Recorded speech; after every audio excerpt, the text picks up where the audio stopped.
স্বাগত ইসলামী bank Bangladesh PLC দেশ বাণিজ্য সংবাদের সঙ্গে আছে বিসাদিয়া লাবনী। ধারাবাহিকভাবে কমে আসার পর আবার সঞ্চয়পত্র থেকে সরকারের ঋণ গ্রহণ বাড়তে শুরু করেছে। চলতি অর্থবছরের প্রথম 4 মাস জুলাই থেকে অক্টোবর পর্যন্ত সময়ে সঞ্চয়পত্র থেকে নিট 2,369 কোটি টাকা ঋণ পেয়েছে সরকার। এর আগে টানা 3 অর্থবছর সঞ্চয়পত্রে সরকারের নিট ঋণ ছিল ঋণাত্মক, অর্থাৎ বিক্রির চেয়ে ভাঙানোই বেশি হয়েছিল। জাতীয় সঞ্চয় অধিদপ্তরের তথ্য বলছে, গত অক্টোবর শেষে সঞ্চয়পত্রে সরকারের মোট ঋণ স্থিতি দাঁড়িয়েছে 3,40,868 কোটি টাকা। গত অর্থবছর শেষে এই স্থিতি ছিল আরও কম। সে সময় নিট ঋণ ঋণাত্মক হয়ে 6,000 কোটি টাকার বেশি নেমে গিয়েছিল। কেন্দ্রীয় ব্যাংক বলছে, রাজনৈতিক অস্থিরতায় বেসরকারি খাতে ঋণ গ্রহণ উল্লেখযোগ্যভাবে কমেছে। বিনিয়োগকারীরা ঋণ গ্রহণে এখনও প্রস্তুত নয়। ফলে সঞ্চয়পত্র সহ বিভিন্ন উৎস থেকে ঋণ নিচ্ছে সরকার। বাজেট ঘাটতি মেটাতে এই ঋণ নেওয়া হচ্ছে।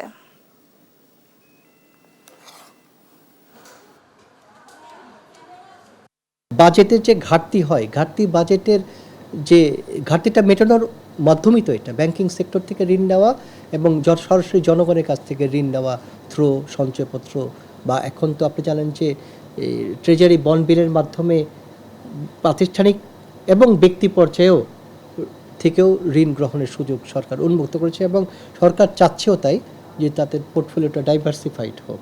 এই মুহূর্তে যেহেতু প্রাইভেট সেক্টরে ব্যাংকিং সেক্টর থেকে ঋণের চাপ কিছুটা কম, সেই সুযোগটা সরকার গ্রহণ করলো। এবারে দেশ বাণিজ্যের বিশ্লেষণ।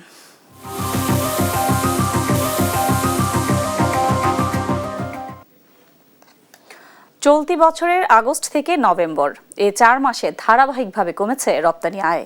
তৈরি পোশাক খাতের ব্যবসায়ীরা বলছেন, মার্কিন ট্যারিফ, ইউরোপের বাজার সংকোচন, ব্যাংকিং খাতের সংকট এবং গ্যাস বিদ্যুৎ ঘাটতিতে রপ্তানি আয় কমেছে। সংকট কাটাতে সরকার ও ব্যবসায়ীদের নীতিগত সমন্বয় ও নতুন বাজারে রপ্তানি সম্প্রসারণ করা জরুরি মনে করছেন অর্থনীতিবিদরা। ফাহিম ইউসুফের প্রতিবেদন। গেল কয়েক মাস ধরেই ধারাবাহিকভাবে কমতে শুরু করেছে দেশের রপ্তানি আয়। ইপিবির তথ্য অনুযায়ী চলতি বছরের আগস্ট থেকে নভেম্বর পর্যন্ত 4 মাস লাগাতার কমেছে এ আয়। গেল নভেম্বরে রপ্তানি আয় 5.5% কমে হয়েছে প্রায় $3.89 বিলিয়ন, যা আগের বছরের একই সময়ে ছিল $4.12 বিলিয়ন। চলতি বছরের জুলাইয়ে রপ্তানি আয় কিছুটা বাড়লেও আগস্টে 2.9, সেপ্টেম্বরে 4.6 এবং অক্টোবরে 7.4% কমেছে। রপ্তানির নিম্নমুখী এ ধারা চলছে গেল 4 মাস ধরে। দেশের রপ্তানির সবচেয়ে বড় খাত হল তৈরি পোশাক শিল্প।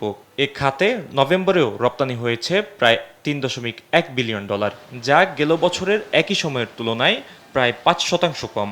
ব্যবসায়ীরা বলছেন, মার্কিন ট্যারিফ, ইউরোপের বাজারে ঢুকতে না পারা ও ব্যাংকিং খাতের মূলধন ঘাটতিতে সংকটে পড়েছে রপ্তানি আয়। সার্বিকভাবেই ব্যাংকগুলোর কাছ থেকে আমরা খুবই আনপ্রফেশনাল বিহেভিয়ার আমরা পাচ্ছি এবং ব্যাংকগুলোতে একদমই রপ্তানিকারকরা এবং গার্মেন্টস ইন্ডাস্ট্রির মালিকরা ভালো কোনো ফ্যাসিলিটি পাচ্ছে না। গ্যাস, বিদ্যুৎ এগুলো নিয়ে তো কথা বলতেই আছে সারাদিন মানুষ। তো এগুলোই মোটামুটি কারণ আর কি, যার কারণে রপ্তানি আসলে কমে যাচ্ছে এবং আমার যে প্রেডিকশন সেটা হলো রপ্তানি আরও কমবে। কলকারখানার গ্যাস সরবরাহ কম ও ব্যাংকের সুদ হার বেশি হওয়ায় রপ্তানিকারকরা বিপাকে পড়ছেন, এমনটা মনে করেন এ অর্থনীতিবিদ।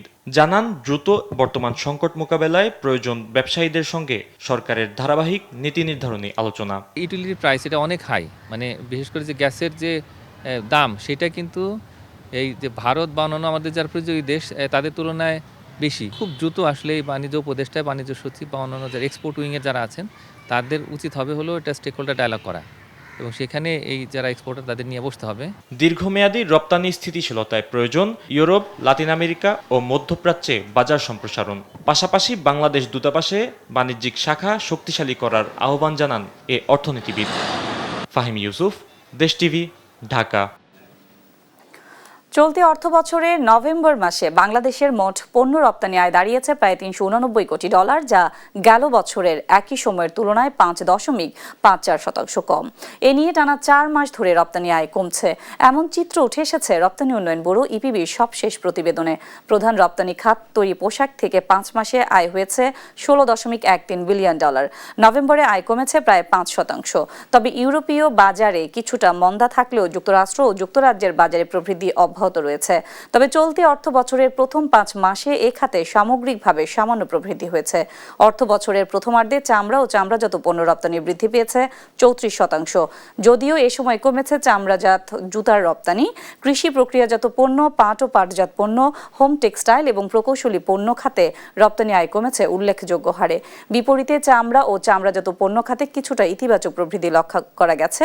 ইপিবির তথ্য অনুযায়ী বৈশ্বিক মূল্যস্ফীতি, ক্রেতা দেশের চাহিদা কমে যাওয়া এবং আন্তর্জাতিক বাজারের অনিশ্চয়তার প্রভাবেই দেশের রপ্তানিতে এই মন্দা দেখা দিয়েছে।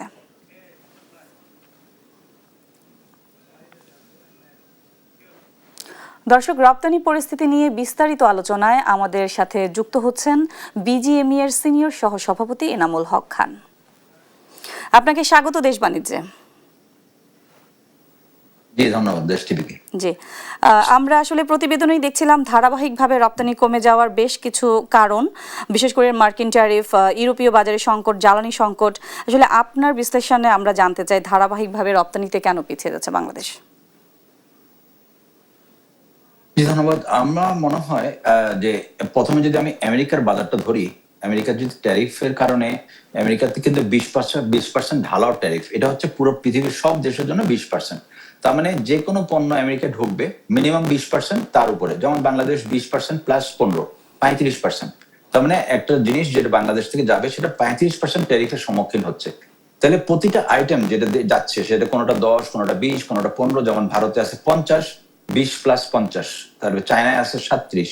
হ্যাঁ, তো সব মিলে মানে অনেক হাই ট্যারিফ সব জায়গায়। তাতে করে যেটা ঘটছে, আমেরিকাতে যে পণ্যটা পৌঁছাচ্ছে সে পণ্যটা অনেক দামি হয়ে যাচ্ছে, দামটা বেড়ে যাচ্ছে। দাম যখন বেড়ে যায় তখন একটা ইনফ্লেশনারি সিচুয়েশন অবস্থা হচ্ছে। ইনফ্লেশনের কারণে মানুষের ক্রয় ক্ষমতা কমে যাচ্ছে। তো যেটা ঘটতেছে, মানুষ ক্রয় যেটা আছে ক্রয় কমায় দিছে, মানে কাস্টমার যেটা ফাইনাল এন্ড কাস্টমার তারা কিন্তু জিনিসপত্র কেনাকাটা কমায় দিচ্ছে। যখন জিনিসপত্র কমায় দেয় তখন কিন্তু টোটাল বাণিজ্যের উপরে একটা মানে ভারসাম্য হারায়। তখন আমরা দেখতেছি প্রভাব পড়ে। তো এই জিনিসটা আমরা দেখতেছি খুবই একটা নেগেটিভ জিনিস যেটা আমেরিকাতে ঘটতেছে।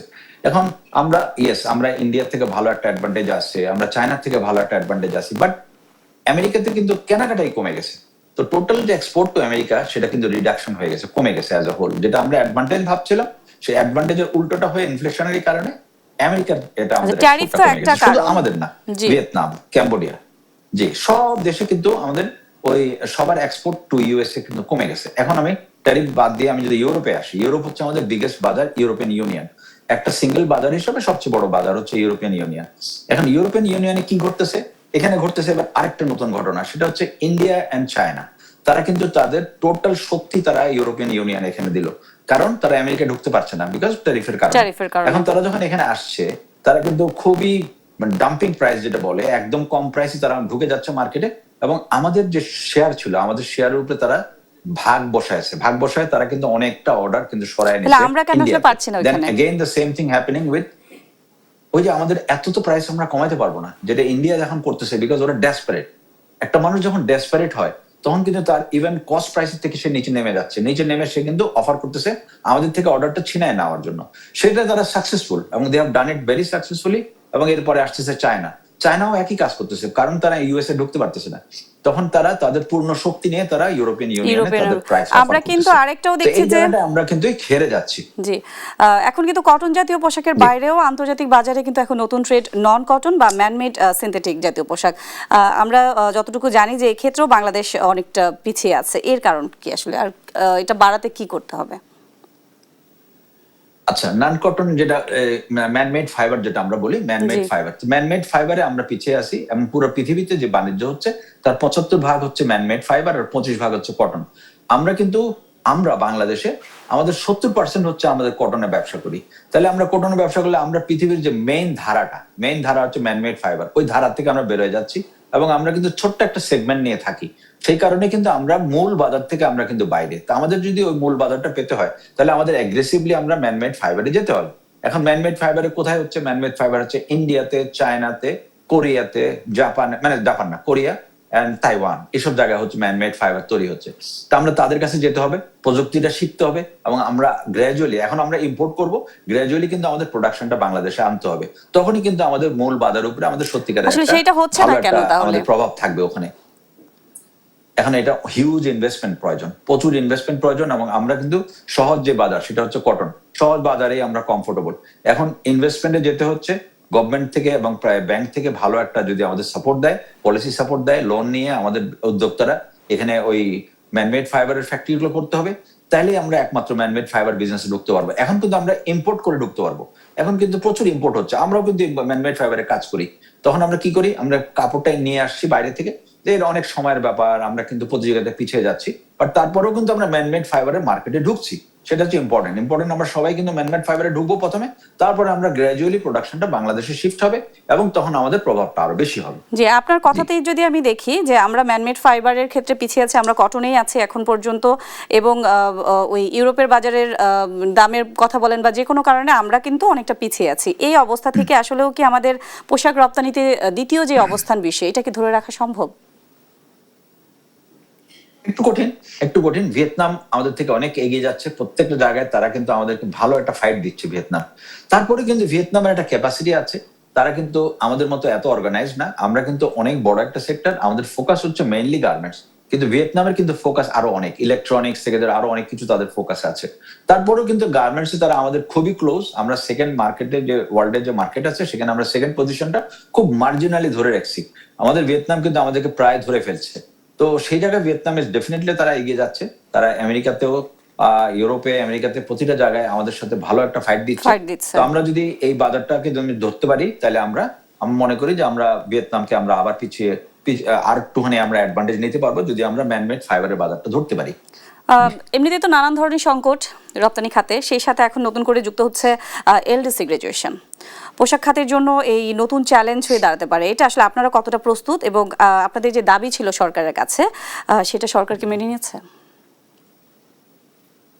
না, আমাদের প্রাথমিক যে এলডিসি গ্রাজুয়েশনের প্রাথমিক যে আমাদের যে আমাদের যে স্ট্যান্ড, মানে ব্যবসায়ীদের, আমাদের বিজিএমএ না, আমাদের সমস্ত সব ব্যবসায়ীদের স্ট্যান্ড হচ্ছে আমরা 3 বছর পেছানোর জন্য আমরা দাবি করছি।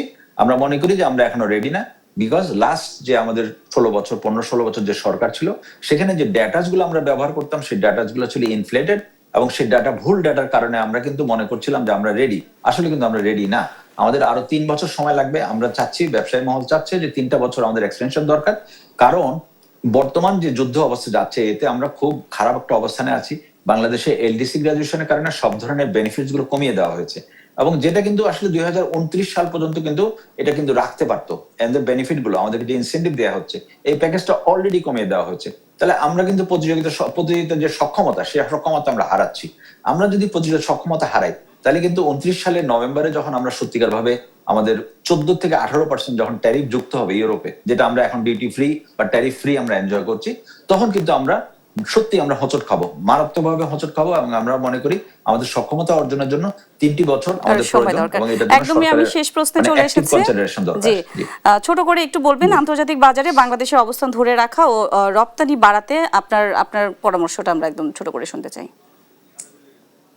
আমি মনে করি যে আমাদের বাংলাদেশের সবার একটা কৌশলগত আমাদের দক্ষতা অর্জন করতে হবে, আমাদের ফ্যাক্টরিতে আমাদের যেটা মেইন যে উৎপাদনের উপর দিয়ে আমাদের খেয়াল রাখতে হবে। আমাদের প্রোডাক্টিভিটি কিন্তু একটু কম, চায়না এবং ভিয়েতনামের কিন্তু প্রোডাক্টিভিটি অনেক হাই আমাদের থেকে, এবং তারা সত্যিকার ভাবে ভালো একটা প্রোডাকশন তারা এনজয় করতেছে, প্রোডাক্টিভিটি তারা এনজয় করছে। আমরা সেটাকে শিখতে হবে, আমাদের নতুন নতুন মেশিন বিএমআরই করতে হবে প্রত্যেকটা ফ্যাক্টরিতে। এআই দ্বারা পরিচালিত যে মেশিন গুলো আছে, তাতে করে আমরা যদি মেশিন গুলো একটু দামি হলেও আমাদের বেশ 3-4 জন করে অপারেটর কমে যায়, তাতে করে মানুষও কমবে। আমাদের প্রযুক্তিগত দক্ষতা অর্জন করতে পারলে, যেমন আমার ফ্যাক্টরিতে আমি কিন্তু মানুষ বাড়াচ্ছি না, আমার ফ্যাক্টরিতে আমি মেশিন বিএমআরই করছি, বিএমআরই করে আমার কিন্তু প্রোডাকশন বাড়ছে, কিন্তু আমার মানুষ কিন্তু বাড়ছে না। সো এই জন্য পদ্ধতিগতভাবে আমাদের টেকনিক্যাল অ্যাডভান্টেজ নিতে হবে, এআই এর অ্যাডভান্টেজ নিতে হবে, আমরা নিজেরা প্রিপেয়ার্ড হতে হবে, তাহলে কিন্তু আমরা আমাদের যে নতুন যে বাজার, যে চ্যালেঞ্জ আমাদের সামনে আসছে, আমরা সেটা মোকাবেলা করতে সক্ষম হব। জি, এখন জানিয়ে দিচ্ছি পুঁজিবাজারের আজকের দিন শেষের লেনদেন পরিস্থিতি। ঢাকা স্টক এক্সচেঞ্জে আজ ডিএসইএক্স সূচক 4 পয়েন্ট কমেছে, কমে দাঁড়িয়েছে 4826 পয়েন্টে। এছাড়া ঢাকা স্টক এক্সচেঞ্জে আজ লেনদেন হওয়া প্রতিষ্ঠানগুলোর মধ্যে দর বেড়েছে 161টির, কমেছে 157টির, অপরিবর্তিত রয়েছে 70টির দর। লেনদেন হয়েছে 293 কোটি 20 লাখ টাকা, লেনদেন 10 কোটি টাকা কমেছে গত কার্যদিবসের তুলনায়। এছাড়া লেনদেন হওয়া প্রতিষ্ঠানগুলোর মধ্যে টপ গেইনারের তালিকায় আজ প্রথম অবস্থানে ছিল রহিম টেক্সটাইল মিলস পিএলসি, দ্বিতীয় অবস্থানে রহিমা ফুড কর্পোরেশন লিমিটেড, তৃতীয় অবস্থানে দেশ গার্মেন্টস লিমিটেড।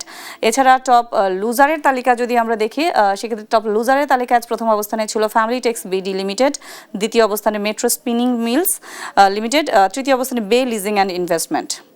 চট্টগ্রাম স্টক এক্সচেঞ্জে আজ সার্বিক সূচক কমেছে 63 পয়েন্ট, কমে দাঁড়িয়েছে 13,561 পয়েন্টে। এছাড়া লেনদেন হওয়া প্রতিষ্ঠানগুলোর মধ্যে দর বেড়েছে 54টির, কমেছে 94টির, অপরিবর্তিত রয়েছে 14টি দর। এছাড়া লেনদেন হয়েছে 12,64,00,000 টাকা। টাকার সঙ্গে প্রধান আন্তর্জাতিক মুদ্রা বিনিময় হারে আমরা দেখতে পাচ্ছি ডলার কিনতে আজ খরচ হচ্ছে 122 টাকা 75 পয়সা, বিক্রি হচ্ছে 121 টাকা 75 পয়সায়। পাউন্ডের ক্রয়মূল্য 168 টাকা 52 পয়সা, বিক্রি হচ্ছে 161 টাকা 39 পয়সায়। ইউরোর ক্রয়মূল্য 147 টাকা 95 পয়সা, বিক্রি হচ্ছে 141 টাকা 94 পয়সায়।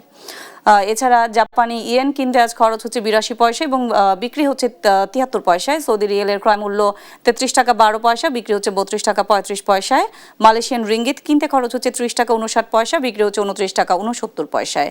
সিঙ্গাপুরি ডলারের ক্রয় মূল্যটা যদি আমরা দেখি 98 টাকা 28 পয়সা এবং বিক্রি হচ্ছে 93 টাকা 71 পয়সায়। ইন্ডিয়ান রুপি কিনতে খরচ করতে হচ্ছে 1 টাকা 45 পয়সা, বিক্রি হচ্ছে 1 টাকা 28 পয়সায়।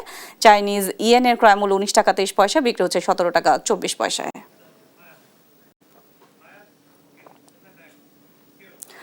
ইতিহাস গড়ল অ্যামাজনের প্রতিষ্ঠাতা জেফ বেজোসের মহাকাশ সংস্থা ব্লু অরিজিন।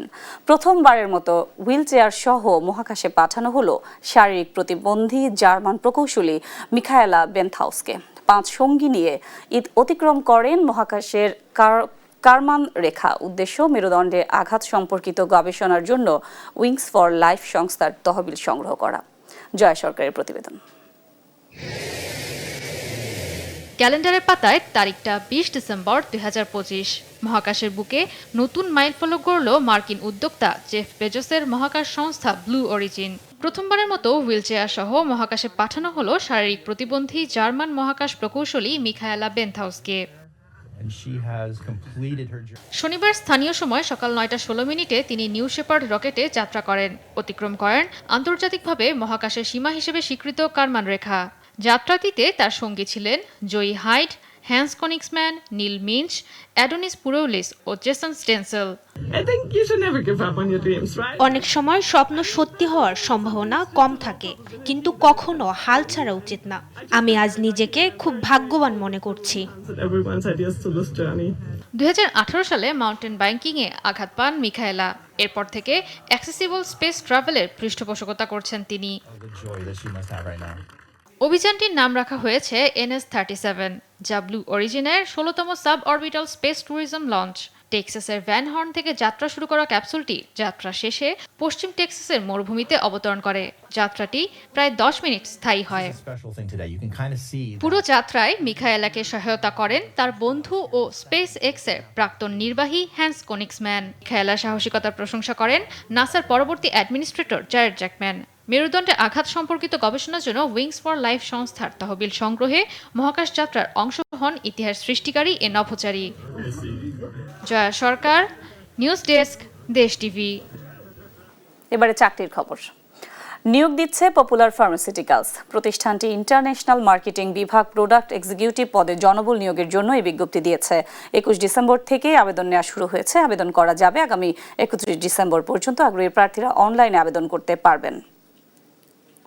নিয়োগ বিজ্ঞপ্তি প্রকাশ করেছে সিটি গ্রুপ। দেশের বৃহৎ শিল্প প্রতিষ্ঠানটির পারচেজ বিভাগ অ্যাসিস্ট্যান্ট এক্সিকিউটিভ পদে জনবল নিয়োগের জন্য এই বিজ্ঞপ্তি দিয়েছে। গত 17 ডিসেম্বর থেকে আবেদন নেওয়া শুরু হয়েছে। আবেদন করা যাবে আগামী 31 ডিসেম্বর পর্যন্ত। আগ্রহী প্রার্থীরা অনলাইনে আবেদন করতে পারবেন। নির্বাচিত প্রার্থীর মাসিক বেতন ছাড়াও প্রতিষ্ঠানের নীতিমালা অনুযায়ী আরও অন্যান্য সুযোগ সুবিধা পাবেন।